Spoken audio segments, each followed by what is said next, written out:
Hello everyone, welcome back to my channel. I'm Mahua. Today we have a different video, but it's very requested. It's about all the productivity hacks and tips that I have to thrive in all of the jobs and passions that I have living in New York, and I'm really excited to share it with you. I have 10 tips to be your most productive, best ever self. As you guys know, I am a content creator, I'm an artist, I have a podcast, I have my own business, I also design my own clothes, and I feel like there are a few other things, obviously on top of my hobbies, that I love partaking in. And on top of that, a lot of these productivity hacks got me through my graduate program, got me through school while I was doing all these things on the side, and I had full-time jobs on the side. So I'm really excited to share all the things that I have up my sleeve. Obviously, before we get started, make sure to like and subscribe. I'm trying to get to 40,000 subscribers this year. And also, I have a video of all of the jobs that I work living in New York that I posted that I feel like would be very interesting for you. Also, make sure to follow me on my Instagram and TikTok. It's at LabyrinthAv, where I actually post a lot of these tips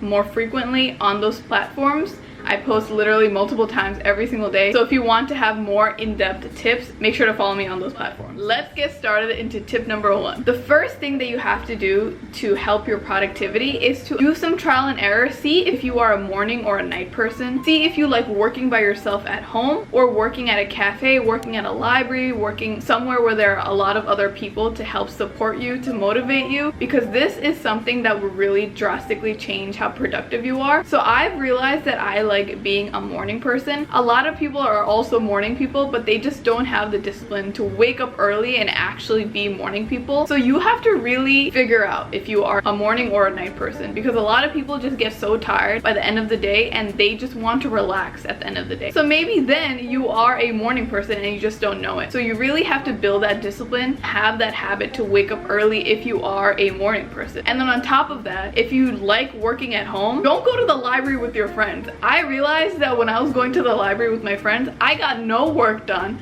I was less productive and I was just talking to them, gossiping with them. It really helped me fail at the end of the day. So I realized I like working by myself, but also some people like working at cafes, libraries, public spaces, because there's this term called body doubling where you are more productive. This is especially for people that have ADHD or ADD, where they feel more productive when there is someone else helping them feel productive, where they feel like they can do something when other people around them are also doing things, right? So they need other people in that space to make them feel motivated. So sometimes if I don't feel like doing my dishes, I will FaceTime someone, so I'm talking to them while I'm doing my dishes, because that will make me feel more motivated. So the first thing you have to do before you get into your productivity kick is determine all these different things and have that trial and error. My second productivity tip is to keep a planner or some sort of organization tool where you can track your day and track all the things that you have to do. I personally like writing down everything in my physical planner. I like the physical act of writing. A lot of people like doing it in their Google Calendar. A lot of people like writing it down in their notes. So just figure out how you like to write down your to-do list, because a lot of people try to keep everything mentally and they try to organize their day mentally, which is great. It works for some people, but for the most part, it doesn't really help, because it's hard to delegate so many different things in your mind when you already have so many things that you have to do and so many things going on in your life, right? But on top of having a planner and writing the things that you have to do on the daily or the things that are a priority for you, also put down the things that you constantly think about, the little nitty-gritty things that you constantly think about, that you tell yourself you'll do right after the certain task or later on in the day, but you never do, you always forget about, and you just never get around to prioritizing it, even though it's such a small thing. A lot of people either procrastinate it or they just never do it. Write that nitty-gritty thing down on your planner, because it will prioritize it more and it will make you feel more inclined to actually do it, and it won't be a forgotten task, you know? Like sometimes I'll have something very small to do, like, oh, post this video or take out your trash, and I know I have to do it. I just never prioritize it. I never put it on my to-do list. But now that I put every small thing on my to-do list, I feel like I have to do it, because also I'm the type of person that feels like they have to cross every single thing off of their to-do list. So it really helps you with the big things and also the small things by organizing it on your to-do list. Welcome from my kitchen. You know, I've been loving the different angles in my home, so I've been loving this weird extra angle from the top of my fridge looking down on me, so I hope you appreciate it. Something else that actually works with the kitchen theme right now is don't skip food. Don't skip your meal. I used to literally wake up in bed, open up my laptop, which was already in bed, not even go to the bathroom, and just start work right away, because I already had this thing in my head where I thought that if I didn't start work right away, if I wasn't productive right away, somehow time is leaving me and I won't get to what I need to get to. But this is all your head just playing tricks on you. I promise you that there is enough time for you to go to the bathroom and eat a little 15-minute meal before you start something. But a lot of people also just drink coffee and they get right into work. And for some people it works, but for me, I just feel like I get hungry quicker, I get more anxious quicker. It doesn't really help with my productivity in the long term, because I'm just getting tired and hungry and less productive quicker than I would if I had eaten and spent that 15 minutes in the morning and just gotten into work right after. So make sure you don't skip your meals. Even if you have something small, it really plays a huge part in the long run. I promise you, your work can wait and your health will thank you. The next thing that really skyrockets your productivity is just optimizing your space. I know a lot of people say that your space and where you are when you're doing work has a big impact on your productivity, but it really is so important. Like back in the day when I used to live at home, I used to do all of my work in my bed, and my desk was basically just my lap, and my back was always hurting. I just was always lethargic because I would fall asleep because I was already in the bed. And then once I got my own desk and I got my own motivating space around me, it really skyrocketed my productivity. For example, I never knew the power of having a rolly chair, having a chair with wheels on it. It constantly makes me feel like I'm moving and I'm not like fidgety. It's such a great addition, especially to elementary classrooms, because now kids have chairs for the most part that move and they don't have to constantly get up. They can focus more when they're taking tests. So that also works with adults, and that also works with me, because I just love having a space that I feel 100% me in. You know, I have a desk where there's a lot of space where I can put my stuff on it. I have a wall full of all my art and motivating words, positive affirmations everywhere, and it's just a nice motivating space for me, where in every corner that I look at, it just feels very me and it feels motivating and it feels like I can be my productive self. I'm also a type of person that needs a pretty much clean space to feel motivated. I feel like when there's a big clutter and there's papers everywhere, I just get more and more anxious. So if you are that type of person, make sure your space is pretty much clean every single day so that you don't feel more anxious on top of your workload. Something else that has helped me so much with my productivity and also sleep is just turning off my phone notifications, as in like phone sounds or vibration, and just putting it away when I'm doing work. I realize that when I have vibrations or a sound on, when I get texts or any other notifications, it's like an automatic response where you have to flip over your phone or look at your phone to see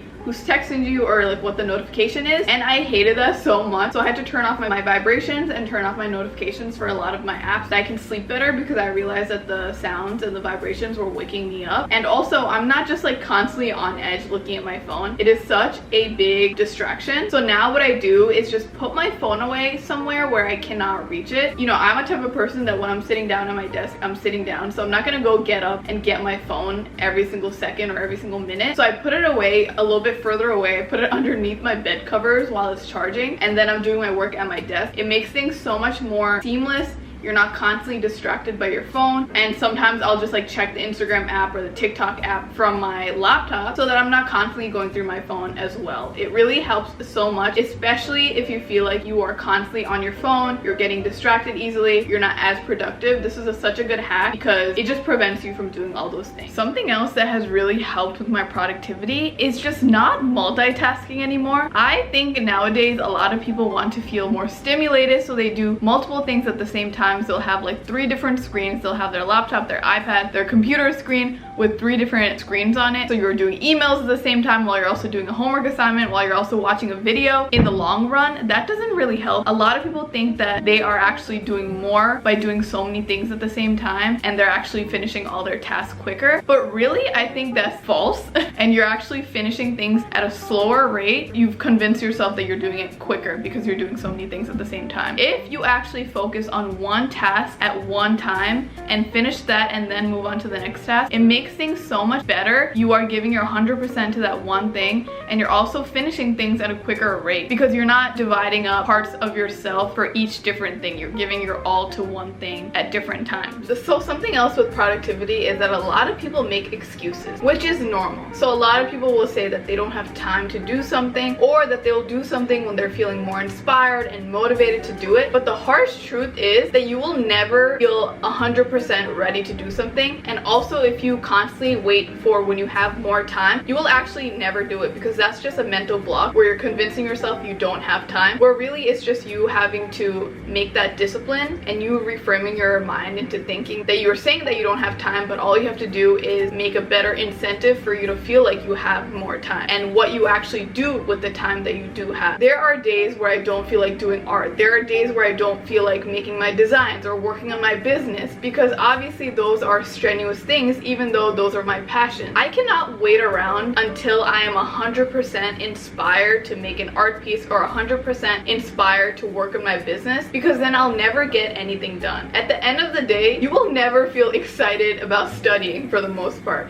You just have to do it, and that means you have to build discipline. And also, if you constantly say that you don't have time, maybe you have to think of the end goal. Maybe you're trying to become a doctor. Maybe that's the end goal that you have to keep and reach all the time for you to be motivated. Or maybe you have to have an incentive. So after I finish studying 3 hours this day, I can treat myself to this show. So you always have to have an incentive. On top of that, you have to maybe time block. For me, I have to usually make my to-do list the day before, so that when I wake up, I have things that I'm looking forward to, things that I have to do, because when I wake up and have nothing on my to-do list, I'm kind of lost and I don't really know what to do with my time. I'm a lot more tired and less productive because I didn't think about it the day before. So I'll probably oversleep the day after if I didn't write my to-do list. So something that's really important if you feel like you don't have time is just time blocking. So maybe on your to-do list, you can write down all the things that you have to do and then setting time aside for when you have to do it. So for example, if you have class from 8 a.m. to 12 p.m., you have that whole morning to afternoon time block. And then maybe from 12 p.m. to 2 p.m. you want to study. So you have that whole time block. And then you do this for the whole entire day. You have some time for your rest, you have some time for your work, and you're just a lot less inclined to scroll through your phone or do things that aren't related to your work throughout the day, because you have time set out for every single thing. So that is very important, especially when you feel like you're so busy, you don't have time. So make sure you have your incentive, make sure you have your end goal in place, and make sure you time block on your to-do list. So this tip is for all of my procrastinators, all of my friends that like thriving off of doing things last minute. I personally cannot do that. I like handing things in before the due date a lot earlier, just because I get very anxious easily. It is so much better to build a habit instead of cramming and trying to get things done in a short amount of time. So for example, instead of cramming 5 hours the night before a test, it's so much better to study 30 minutes every single day leading up to that test, because you retain a lot more knowledge and you build a routine where it becomes a lot more easier to study and it feels less overwhelming, and you have a lot more time to prepare for it instead of trying to cram. A lot of people thrive off of cramming, and a lot of people like, you know, doing all-nighters and doing things like that. I personally cannot. But again, just like what I said before, it's a lot better to put these small mundane tasks, to build a routine and put it on your to-do list, where eventually the end goal is that you don't have to put it on your to-do list anymore, because it's already innate. You don't have to think about it. It's already part of your routine. A lot of successful people say that their life and their success is built off of routine and habit instead of trying to get everything overnight. It is something that I never did back in the day, to actually rest. If your body is telling you to rest, if you're feeling burnt out and you're working through the burnout, you're working through the pain, it's probably time to take a break. Something that I would always do is just work throughout the weekends, work past the 9 to 5, just work into the night, barely sleep, not hang out with anyone, not do anything fun. And I thought that was something to brag about, but really it's not. So now I try to do this thing where on Sundays I try to do nothing. For the most part, it doesn't really happen where I do nothing, but I'm trying to get more and more used to it. So if your body is telling you to rest, it is probably time to rest. And at the end of the day, that helps you become more productive, a more better version of yourself, instead of just working through the pain and thinking that, you know, working through the burnout, working through the rut is going to make you more productive. It really is not, because you're going to be a lesser version of yourself. So it's so important to rest. And something else that has helped me and helped me relax is just looking forward to things. So when I'm done with work, maybe I have plans with friends, or maybe there's a show that I'm binging on and that's the show that I'm looking forward to, or a movie that I'm looking forward to. That has really helped me rest and just take that well-needed break, because sometimes it's just so easy to work on the next thing because there's always something to work on. It's so easy to just keep going. So make sure you have incentive, make sure you have things to look forward to, because then life is just so bleak. Life is pointless if you don't have fun in it, right? Tip number 10, something that I actually forgot to include in the video, so here I am from the future, is actually have ambient music or some motivating type of music that can help you study, that can motivate you. I usually like studying or doing work in silence. I cannot multitask. I can't listen to a podcast while I'm typing or doing any work. But something that really got me through my graduate program and school in general is just having like Mario Kart or Harry Potter music, something instrumental in the background, especially the Mario Kart like fast version. It just really made you feel motivated because it made it sound like you were in like a game. It made it sound like you were at competition with yourself. So that's something that can really help you. If you're not the type of person that can read or do any work with music in the background or any sound in the background, try out these different Spotify playlists or any music playlist, because it can really change the game for you and just make you more in tune with yourself and just really start competing with yourself in a healthy way. But anyway, thank you so much for watching. I hope you liked my productivity tips. These are just like some of the things that I've been doing over the past few years that have really helped me, that have helped me thrive in all of my different career choices and passions and hobbies. Let me know in the comments how you like this video and if this has helped you. You know, it is always my goal to help you with my content. Make sure to like and subscribe and help me get to 40K subscribers in 2023. Make sure to follow me on my Instagram and TikTok is at LabyrinthAv. And if you want, you can also check out my website where I sell a lot of my art and apparel. It's labyrinthav.com. And also check out my podcast. It's called Difficultish. It's on all streaming platforms. We talk about a lot of different South Asian, people of color, narratives, and a lot of funny topics. But thank you so much for watching. I love you guys, and I'll see you next week.